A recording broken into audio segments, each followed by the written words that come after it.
Hello student, welcome to creative to class. Student जो video लेकर आए हैं वो है MPSC 03 और जो बुक है आपकी वो है पश्चिमी राजनीति चिंतन। इसका चैप्टर है यूनिट जो है 10 है और ये चैप्टर का जो नाम है वो है इमैनुअल कांट। जो है उनके विचार आते हैं, क्वेश्चन कई तरीके से आता है ये भी बताऊँगा मैं आपको। यदि स्टार्ट करने से पहले यदि आप इस चैनल पर नए हो और आपने अभी चैनल को सब्सक्राइब नहीं किया है तो प्लीज़ चैनल को सब्सक्राइब करें और बेल आइकन का बटन भी दबाएं ताकि जो भी वीडियो आते हैं उसके नोटिफिकेशन आपके पास जैसे पहुंच सके। तो स्टार्ट करता हूं। जो इमैनुअल जो कांट जो हैं उनके विचार जो हैं बहुत इंपॉर्टेंट हैं। ये भी एक्स्ट्रा में एक तरीके से आप समझ सकते हैं और ये मैं शॉर्ट पॉइंट आपको समझाऊंगा। इसके अलावा भी बीच बीच में पॉइंट बताऊंगा ताकि इसको आप एक तरीके नोट कर सकें और साथ के साथ अपना एक तरीके से नोट बनाकर याद कर सकें। तो इसमें सबसे पहला क्वेश्चन आ सकता है कि नैतिकता को श्रद्धांजलि देने से पहले एक सच्ची राजनीतिक व्यवस्था और एक कदम भी आगे नहीं बढ़ा सकती। नैतिकता पर उनके विचार बताने हैं कि जो कांट है उन्होंने क्या बात कही है। दूसरा क्वेश्चन आ सकता है कि कांट द्वारा प्रतिपादित न्याय के सार्वभौमिक सिद्धांत का वर्णन करने के लिए आ सकता है, या आ सकता है कि राजनीतिक दर्शन की किस तरह अंतर्राष्ट्रीय स्वरूप वाला है। तो ये चार तरीके से क्वेश्चन आता है।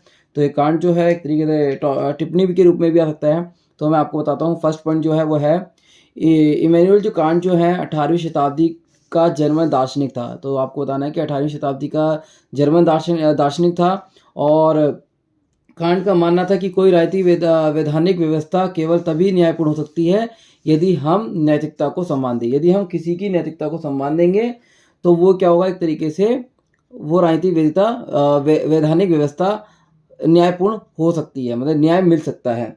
नेक्स्ट में है कि 1789 में, ये आप नोट कर सकते हैं, 1789 की फ्रांसीसी क्रांति के समय उनकी जो आयु थी वो 65 वर्ष की थी और उसने गणतांत्रिक उद्देश्यों को लेकर फ्रांसीसी क्रांति की सराहना की, लेकिन अनैतिक साधनों का उपयोग के लिए इसकी आलोचना भी की उन्होंने। तो ये पॉइंट आप इसमें एक्स्ट्रा लिख सकते हैं। नेक्स्ट है कांट ने जो व्यक्ति के नैतिक स्वशासन पर बार बार बल दिया है। उनका मानना है कि जो नैतिक स्वशासन पर बल दिया ताकि हर व्यक्ति का एक स्वशासन होना चाहिए और नैतिक चीज़ों पर होना चाहिए।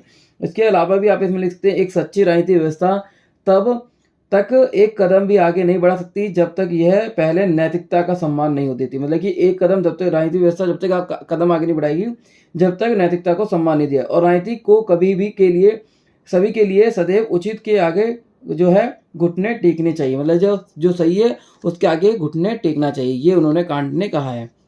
नेक्स्ट है कांट ने व्यक्तिगत स्वार्थ के साथ राजनीतिक हित का भी ध्यान रखा है और वह नहीं चाहता कि व्यक्ति समाज की सर्वथा उपेक्षा कर केवल निजी स्वार्थ के लिए कार्य करे अथवा निजी स्वार्थ का एक मात्र लक्ष्य है। मतलब जो भी हम काम कर रहे हैं जरूरी नहीं निजी स्वार्थ के लिए कार्य करें, अथवा निजी स्वार्थ जो है कि हमारा लक्ष्य मात्र एक लक्ष्य है जिसके जरिए हम कुछ प्राप्त कर सकते हैं।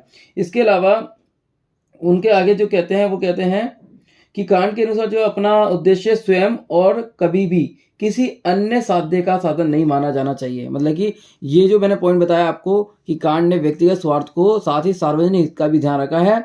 वह नहीं चाहते हैं कि व्यक्ति में समाज में उपेक्षा कर केवल सिर्फ निजी स्वार्थ पर ज़्यादा ध्यान दिया है, बल्कि निजी स्वार्थ एक मात्र लक्ष्य है। इसके अलावा लिख सकते हैं कांट के अनुसार जो है कांट कहते हैं कि व्यक्ति अपना उद्देश्य स्वयं और कभी भी किसी अन्य साध्य का साधन नहीं माना जा सकता। कांट ने यह परंपरा आदर्शवादी दर्शन से कुछ असहमति प्रकट की है। नेक्स्ट है कांट ने व्यक्ति के उस स्वशासन पर जो इतना बल दिया है उसका व्यक्ति की राज्य की सदस्यता के साथ सामंजस्य स्थापित करना और प्रथम दृष्टि में विचित्र लगा है, क्योंकि यदि नैतिकता नियम के अनुसार आचरण करके ही व्यक्ति सच्ची स्वतंत्रता प्राप्त कर सकता है, मतलब कि अच्छा आचरण होगा, अच्छे नियम का नैतिक नियम होंगे तो उसके द्वारा जो है सच्ची स्वतंत्रता प्राप्त कर सकता है। ये एक तरीके से उन्होंने बात कही है। उसके अलावा जो है कांट उस युग का प्रतिनिधित्व करता है जब व्यक्तिवाद लुप्त नहीं हो पाया। मतलब ये आप इसमें एक्सप्लेन कर सकते हैं। और स्वतंत्रता को इतना बहुमूल्य समझता है कि राज्य की वेदी पर उसका बलिदान नहीं करना चाहता और व्यक्ति पर उसका राज्य का नियंत्रण उसे पसंद नहीं है। मतलब कि व्यक्ति पर राज्य का नियंत्रण पसंद नहीं है, वो व्यक्ति की नैतिक स्वतंत्रता पर बल देने की बात करते हैं। आगे चलते हैं। आगे वो पॉइंट में कहते हैं कि कांट के अनुसार जो है नैतिक और व्यवहारिक ज्ञान के सर्वोच्च सिद्धांत के रूप में निरपेक्ष आदेश न केवल विचार और दृढ़ विश्वास प्रेरणा आदि के हमारे आंतरिक संसार के लिए वेद है। तो ये वेद बताते हैं कि वेद है, और इसके अलावा जो कहते हैं वो जो वेद है उन्होंने बताया है कि यदि हमारे आंतरिक संसार के लिए वेद है मतलब इम्पॉर्टेंट है और बहुत जरूरी है। तो उसके अलावा भी वो उसके आगे कहते हैं, आप लिख सकते हैं, इसको नोट बना सकते हैं कि कांट का उत्तर है कि मनुष्य की में स्वार्थ की प्रवृत्ति पाई जाती है। वह सदैव स्वयं को अधिकाधिक सुखी बनाना चाहता है, चाहे उससे दूसरे को हानि क्यों ना हो। तो ये बात कही। उसके अलावा वो कहते हैं कांट के अनुसार व्यक्ति की स्वतंत्रता, नैतिक इच्छा और प्रस्फुटन एवं कार्य रूप के परिणाम होने के लिए कुछ विशेष अवस्थाओं की आवश्यकता होती है। मतलब कि जो भी कार्यक्रम जो होते हैं उसका परिणाम जो है उसकी आवश्यकता होती है। और उसके अलावा कहते हैं राज्य इस मांग की पूर्ति करता है। राज्य स्वतंत्रता का पोषक है और उस स्वतंत्रता का नैतिक और कर्तव्य पालन के लिए आवश्यक है। कांट राज्य के अस्तित्व पर जन इच्छा को महत्व देता है कि जो राज्य है उसमें जन इच्छा की जो है वो महत्व देने की बात करता है। कांट जो है की मान्यता है कि व्यक्ति की वस्तु जो है की कामना करे और वह यथासंभव ऐसी होनी चाहिए जिससे सार्वभौमिक नियम का रूप दिया जा सके। और कौन जो है कांट जो है इसमें बोलते हैं कि नैतिक कार्यकर्ताओं की स्वायत्ता और स्वतंत्रता को और समानता की जिस पूर्व जनित औपचारिक और मानक विचार की बात करता है वह शुद्ध व्यवहारिक ज्ञान का निरपेक्ष आदेश है। मतलब कि बोलता है शुद्ध ज्ञान होना चाहिए जिसको इस बारे में सबको बारे में पता होना चाहिए। नेक्स्ट है आगे कांट ने स्थायी शांति और प्रगति को राजनीतिक रूप में देते हुए विशेष प्रकाश डाला है। वो बोलते हैं कि शांति सबसे महत्वपूर्ण है और शांति के माध्यम से कोई काम एक तरीके से सफल हो सकता है। तो इसके माध्यम से वो कहना चाहते हैं कि कांट के अनुसार नैतिक व्यवहारिक ज्ञान और सर्वोच्च बहुत इंपॉर्टेंट है। ये आगे मैं पॉइंट में बताऊंगा आपको।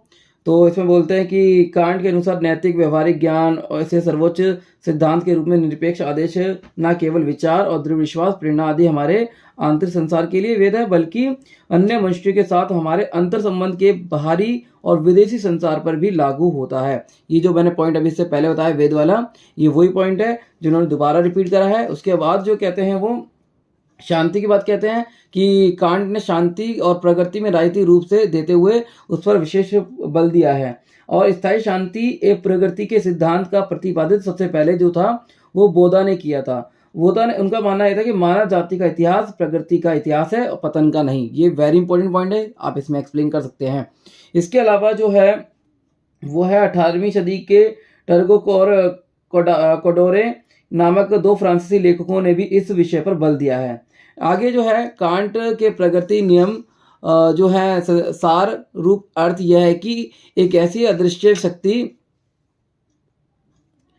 कांट के प्रगति जो नियम है नियम का सार रूप अर्थ यह है कि एक ऐसी अदृश्य शक्ति विद्यमान है, चाहे उसे हम परमात्मा कहें या प्रकृति, जो इस संसार की घटना चक्र को नियंत्रित करती है और यह देखती है कि व्यक्तियों की विभिन्न शक्तियों का निरंतर विकास होता रहे और मानव जाति की उन्नति द्वारा उच्च स्तर पर पहुंचती रहे। मतलब ये उन पर विचार करते हैं कि व्यक्ति की शक्ति बढ़ती रहे और मानव जाति उन्नति जो है उच्च स्तर पर पहुंचती रहे।